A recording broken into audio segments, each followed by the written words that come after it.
I mean, that is Here is the kind of thing. fucked up that they're like, no, there is a crisis in El Paso, and instead of showcasing the humanity of those people that are going through the crisis, they're talking about them like they're fucking numbers. Okay? There is a solution to this, okay? And the solution is providing these people with adequate fucking housing and job opportunities. Okay? About altruism. If you are truly altruistic, this means that you dip into your own pocket to give people things, right? True altruism is when you are charitable with your own resources. It's a wonderful thing, right? Being altruistic about your own resources, recognizing that you owe something to your community because you're a member of that community, you're a member of that body politic. That's a good attitude to have. You know what's a terrible attitude to have is when altruism actually amounts to, I'm going to put my hand in your pocket and I'm going to give your money away, and then I'm going to pat myself on the back for how altruistic I am. And unfortunately, an extraordinary amount of democratic policy, economic, environmental, foreign, enormous amounts of this policy are predicated on the idea that you are most altruistic when you are putting your hand in somebody else's pocket and then giving away their money. When you are taking somebody else's life. Wait, what do you mean? Like what Governor Greg Abbott and Governor Ron DeSantis are doing, using state tax funds to literally fucking do kidnapping, using state funds to kidnap and traffic migrants, including children? Yeah, I mean, that is fucked up. And affecting their life in a way that makes you feel good. But it doesn't actually have any effect on you, but it makes you feel incredibly good because you are making Bob pay the bill. And let's face it, Bob deserves to pay the bill. You don't deserve to pay the bill. You're the good person. You're making Bob pay the bill. But so long as you are making Bob pay the bill, you owe no consequences. You don't have to actually be altruistic. You don't actually have to do anything. It's all up to you to make sure that somebody else does this thing. So much of left-wing policy is predicated on this very idea that the rules that you think should broadly apply to humanity and the consequences of which are not owned by you, those rules are good so long as you promulgate them. And then the minute you are clocked in the face by reality, the rules become really, really bad. This is true on tax policy. Democrats in blue states across the country will raise state taxes to extraordinary levels. And then they'll go to the federal government and they'll ask for state and local tax deductions. The idea being that you should be able to deduct your high taxes in the state of California, for example, against your federal income tax. Because after all, the other states should pay for the fact that you've decided to raise taxes in your state. When it comes to homelessness, homelessness is a human right until precisely the moment the tent cities arrive in Malibu. Environmental policy. Environmentalism is all wonderful and good, especially for people who live in areas where you don't. Meanwhile, you get to basically fly around in a private jet, right? Environmentalism is a luxury of the wealthy. And generally, the people who are most interested in environmentalism also have the largest carbon footprint because they also happen to be the most wealthy. I mean, that is true. People who are interested in environmentalism do have the largest carbon footprint, which is every American citizen, by the way. Because every American citizen is still firmly a part of the labor aristocracy and still benefits from the spoils of living in the imperial core. And therefore, most American citizens, let's say, I'm not talking about fucking indigenous people, obviously, who are at the forefront of environmental protections, and they don't actually have a sizable carbon footprint. But, there is that reality, but ultimately it doesn't fucking matter because people are still trying to reduce, not their consumption necessarily, but at least their output. And that is the normal thing to do. That is the adequate thing to do. That's the right thing to do, especially because the people who are experiencing the worst consequences of environmental disasters are those who have the lowest carbon footprint and have no microphone whatsoever, have no podium whatsoever, like literally virtually everyone living in fucking Pakistan right now, a nation that is entirely underwater from massive amounts of flooding with no water supply. 70% of their agricultural output is knocked out in its entirety. Okay? The fuck are those people supposed to do? Nothing. They got nothing. They're fucked.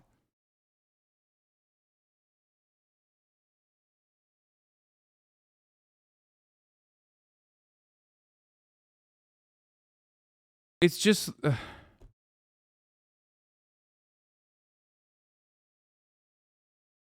And wealth goes along in most cases, with a higher carbon footprint than people who are very, very poor.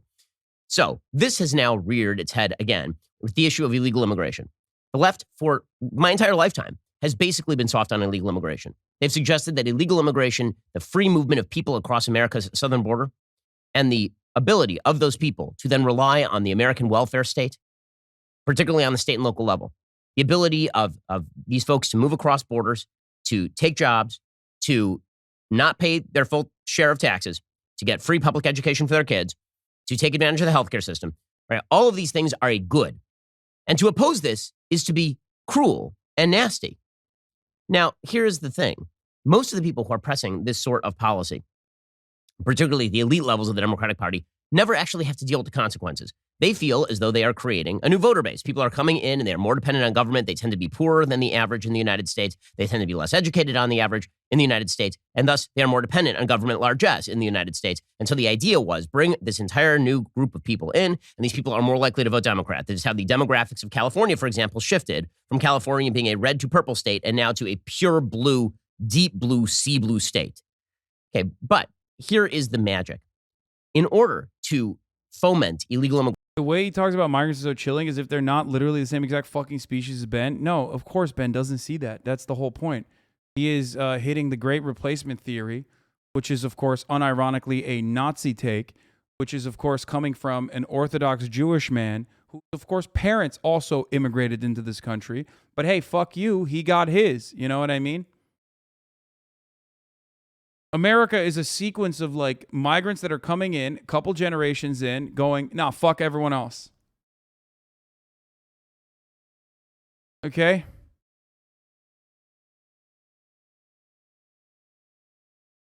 And he also does not think that. He does literally not think that they are human beings, for the record. What you really have to do is you have to suggest that border towns in Texas have to deal with it. It's certainly not Barack Obama up in Martha's Vineyard. Certainly not Kamala Harris over at the Naval Observatory. Here's the issue with what Ben is saying. I mean, other than everything, right? The idea that like undocumented migrants are exclusively a burden on states like Texas is so fucking stupid. You just used California. You just talked about California, one of the wealthiest fucking states. Texas is as well. Like, what the fuck are you talking about? You think California doesn't have a steady flow of migrants coming in? So how is California able to work through that, whereas Texas is not? It's a burden for Texas, but not for California? Is that what it is? Where do you think California is on the map, you fucking idiot? Where?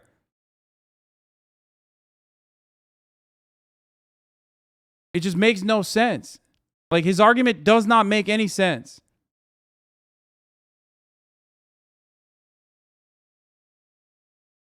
Immigrants, including illegal immigrants, statistically boost the economy. That's legit Econ 101. I know.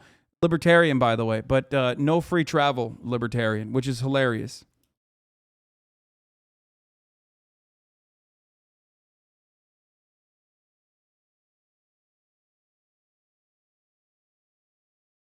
It also, the great replacement theory is also fucking insanely idiotic because it goes against what the GOP, what the Texas GOP is doing right now, which is finding a way to, make the Latino population there, which is Texas has historically had a huge Hispanic population, obviously, because of where it fucking is and what it fucking was as a state historically, Spanish and then Mexican territory.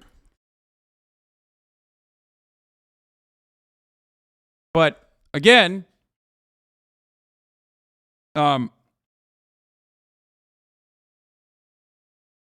Texas GOP is working on ways to, get the Hispanic population to vote for the Republican Party, which they are relatively successful on, partially because the Democrats absolutely suck.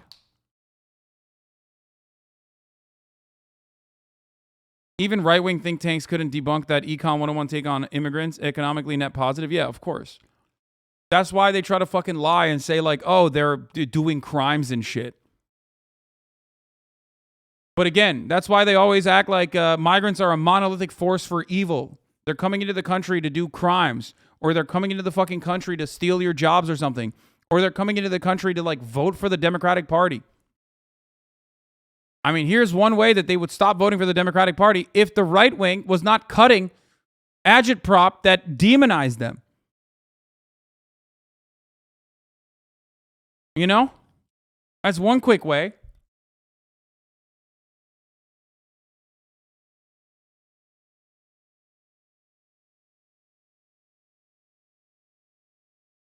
In Maryland. Those people don't have to deal with it. Certainly not Eric Adams in New York City. The people, Lori Lightfoot in Chicago, those people don't have to deal with it because after all, the true altruism is making sure that the people down on the border in Texas who are saying, you know what, this is really screwing up our city. Those people are the bad guys. Greg Abbott is the bad one. Doug Ducey in Arizona, he's the bad one. The people along the border who say, you know, this is creating real societal and cultural problems and economic problems and crime problems. Those people are just, they're intolerant. They're bigots. They're bad. Because we're altruists, right? All my conservative parents think you ruined me because I'm not alt-right anymore. Well, sucks to suck for your parents. They're bad. We are the altruists. And so there is something extraordinarily ironic about the hue and cry that is now coming from top-level Democrats over the move by border state Republicans, Ron DeSantis in Florida, which technically is not a border state, but there's a lot of illegal immigration into Florida, or Greg Abbott in Texas, who have now been saying to Democratic governors and Democratic mayors, you know, guys, if you love illegal immigration so much, if you want to say that you are a sanctuary city without actually having to deal with the predominant force of illegal immigration, and guess what? Again, like California literally fucking changes the narrative. Like, why is he making it seem as though California does not have a lot of immigrants coming into California? Like, what do you mean? Is that not a border state? Is that not a state with a fucking border? I don't understand. Like, you brought up California. Why are you no longer talking about California?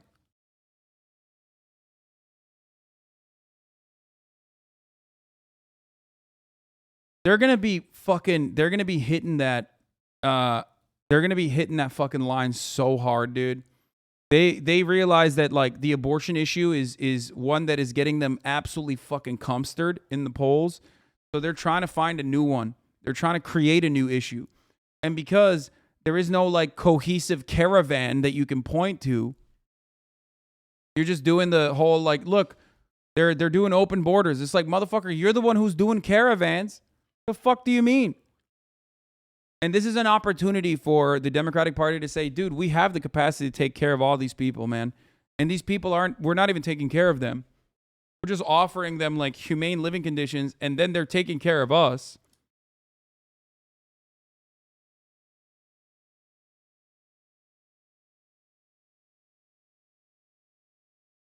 Because immigrants are an overall net positive to the economy. Right?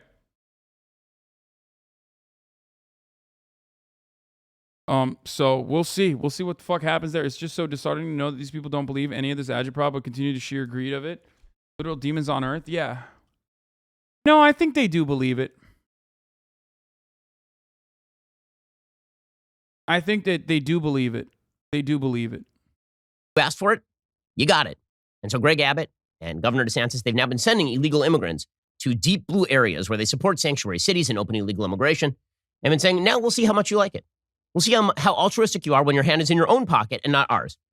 We'll see how kind and charitable you are with your own resources and how much you like illegal immigration when it actually affects you. We'll see how much you... Why does Ben act like undocumented immigrants don't fucking exist in any of the states other than like border states? Or why does he also act like at the top of the hour there is no 60-second ad break that's coming? And if you no longer want to see those ads, all you need to do is subscribe, which you can do for $5 or for free, by the way. Ben doesn't want you to know that. Okay? Yeah, get fucked. Get fucked. I'm back, baby. I'm back. I'm back. I'm back.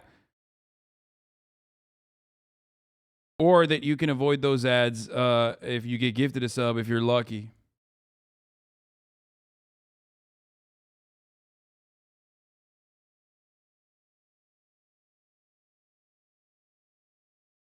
Okay? Here's the 1 minute ad break now.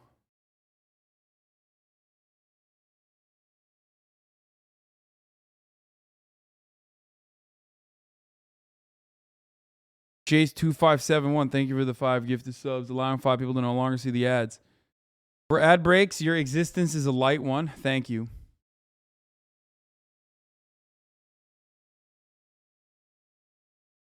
Ah.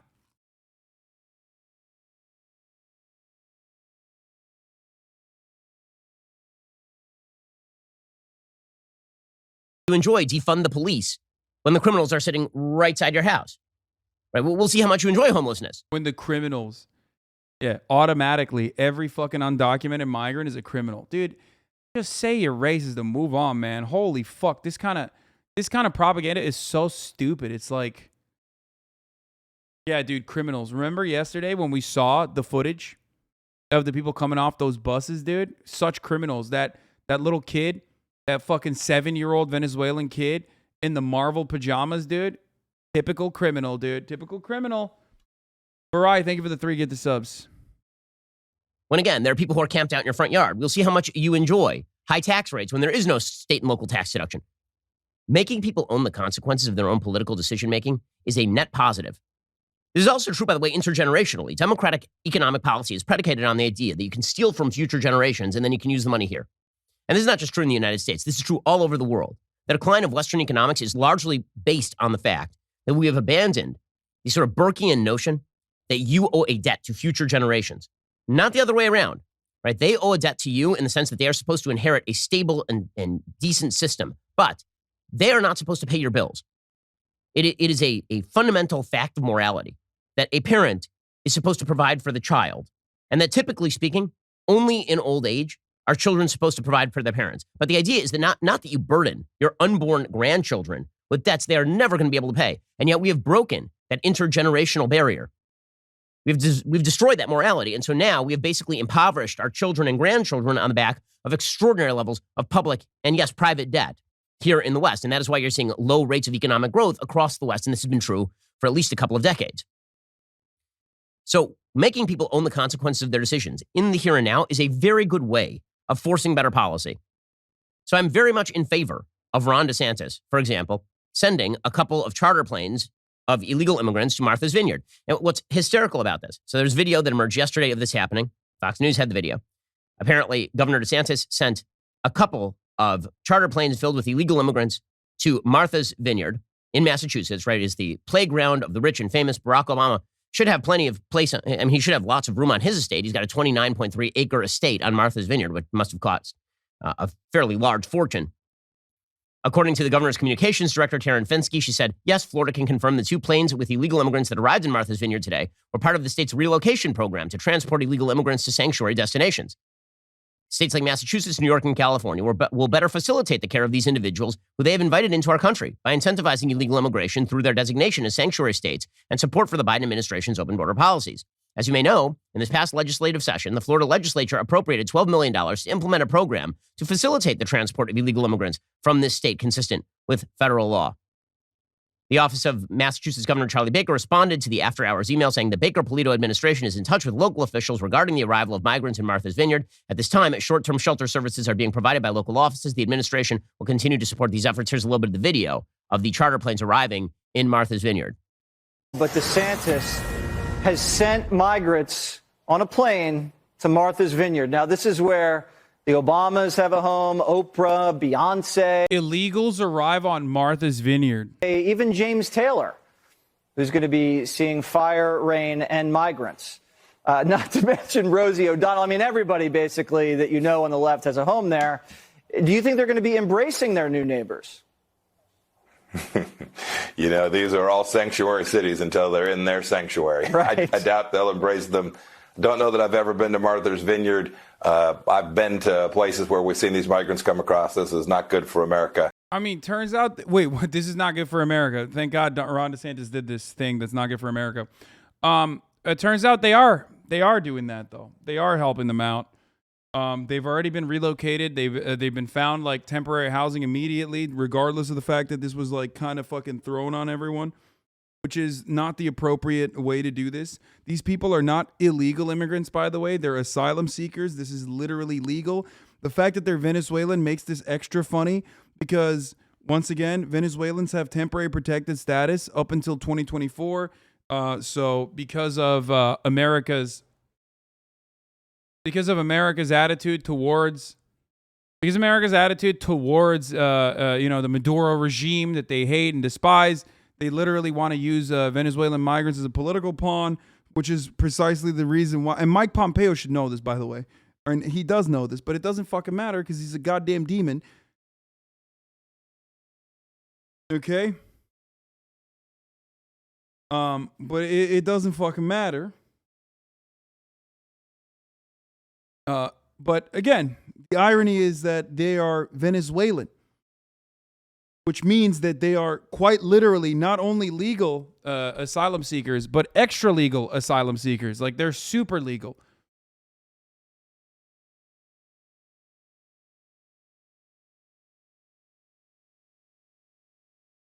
How can you accuse someone of a crime on national television? I don't know. They're also, how can you ship someone by lying to them over to a different fucking state, an entirely different state? How can you traffic children? Well, you can do whatever the fuck you want to migrants. Because Americans are, you're literally so stupid, bro.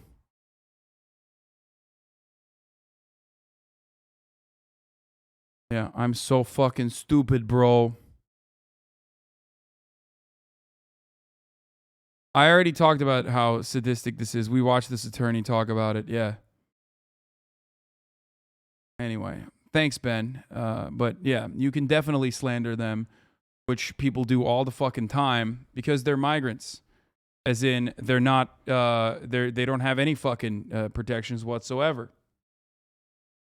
Every town's a border town, and we need to make sure we get our southern border secured exactly like we did for 4 years, Jesse. Meanwhile, the Texas governor, Greg Abbott, is doing something similar with regard to Kamala Harris. According to Fox 5 DC, Fox News is reporting that 2 buses of migrants arrived on Thursday morning outside Kamala Harris's residence at the Naval Observatory in Washington, D.C. Approximately 100 migrants, mainly from Venezuela, arrived just before 7 a.m. from Del Rio, Texas, and were offloaded near the Naval Observatory's main guard gate. The migrants were picked up in Eagle Pass, Texas, and were sent by Governor Greg Abbott. Here's a little bit of Fox News' report. Buses filled with migrants from our southern border have just arrived outside Vice President Kamala Harris's residence at the Naval Observatory in Washington, D.C. Griff Jenkins is live on the scene to tell us more. Griff, is that Massachusetts Avenue that I'm looking at right there? Yeah. Good morning, Steve, Ainsley, and Brian. This bus just arrived moments ago. I talked to some of the folks. Apparently, this bus has come from Del Rio, Texas. Okay, so the typical response in the media is, this is horrible. How could they do this? So just to get this straight, when a bus filled with migrants arrives in Del Rio, Texas, that's a net good for the United States. That's a good thing, because forcing Del Rio, Texas to take all those people in is great. Remember a few years ago when there was a migration crisis under President Obama. What a strange take. Yeah, it's good if you go through the proper channels and adequately inform people on the other side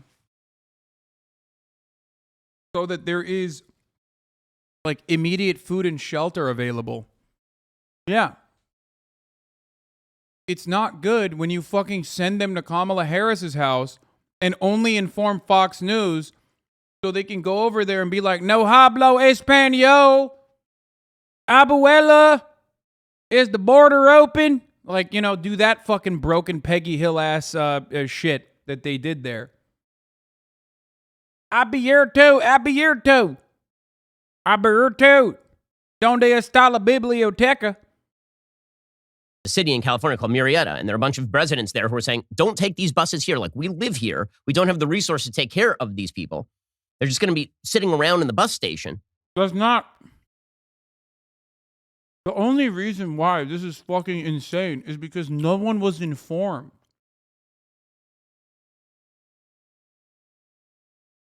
These people, when they come in through El Paso, have proper protocols to go through, which every single one of these fucking people had actually gone through. How conveniently is Ben Shapiro avoiding that fucking reality, by the way? You know?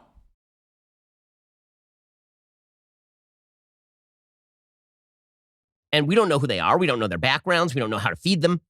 And the people of Marietta were treated as though they were terrorists. Like, how dare these people not just, don't That's we not have a true. statue? And on that statue, it says that we should take in our tired, our weary, our huddled masses yearning to be free. Right? Don't we have, the Statue of Liberty, okay, now, this has been a typical Democratic talking point for a very long time, but it turns out that the Statue of Liberty is in New York. Right? Okay, fine. So if we send the migrants to New York, then presumably everything should be hunky-dory, right? If we send the illegal immigration wave that has been fostered by this administration, we're talking in excess of 1.3 million illegal immigrants have entered the country since Joe Biden took office. And that is not counting the gotaways, which could be up to another million. And when you have that many people who are arriving and they are swamping border towns, those towns don't have the resources for them. So why not send them? Income inequality, guys. Equity. Why not? I have literally no problem with taking migrants, legal asylum seekers, and relocating them to greener pastures. Okay? There is no issue with that whatsoever. As long as people are adequately informed ahead of time. Okay? These are people who are already going through the legal process. It doesn't even fucking matter. The legality in the situation is something that you can offer to every single migrant that's coming through the American borders. It's just that Americans do not want to do that. Many asylum seekers themselves would most likely take up that opportunity because opportunity is what they are looking for. Okay?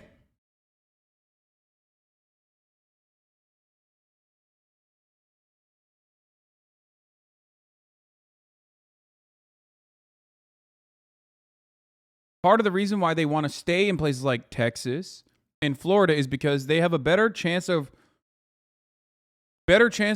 getting work and have a support system because they already have family members there. Why would you rip them away from that if they can become more valuable contributing members to society in places like that? It's not like these places do not need the extra help. They certainly do.